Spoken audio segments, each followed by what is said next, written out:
Një mjek nga vendet islame ka thënë: gjëja më e çuditshme që kam parë në jetën time është rasti i një hafëzi të Kuranit, i cili erdhi në spital për të operuar. Ai kishte tejkaluar të 60-tat.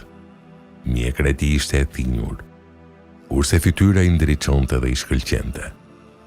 Kur i veshi rrobat e operimit, filloi të qaj dhe i thash: pse po qan? Ti je hafëz i Kuranit.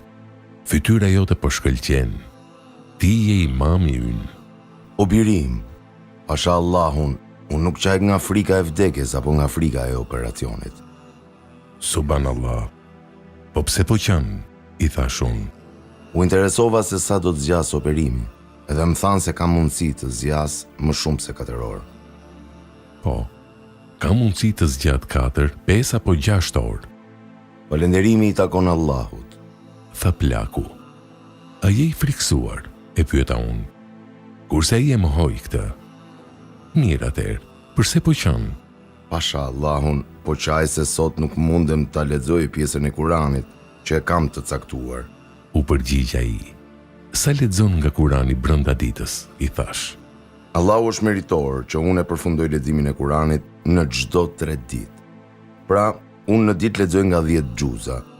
Mirëpo, tani po friksohem se nuk do të mundem të lexoj aq sa e kam të parapar për të lexuar. Me të vërtetë u ndjeva i turpëruar dhe i nënçmuar nga kjo ngjarje. Njeriu friksohet se do t'i ikë leximi i Kuranit dhe duke u operuar. Unë megjithse jam i shëndosh, ka mundësi të kalojnë 2 javë apo 1 muaj pa lexuar një ajet nga libri i Allahut. Ndërkohë, plaku më pa dhe më tha: O birim, dëshiroj t'i fal 2 rekat namaz.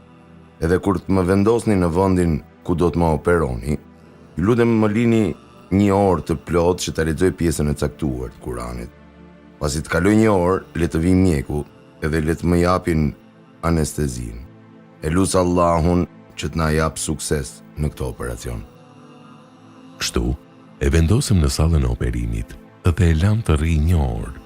Pasi lexoi Kuranin, mjeku ja dha anestezionin dhe ai e humbi vetëdijen.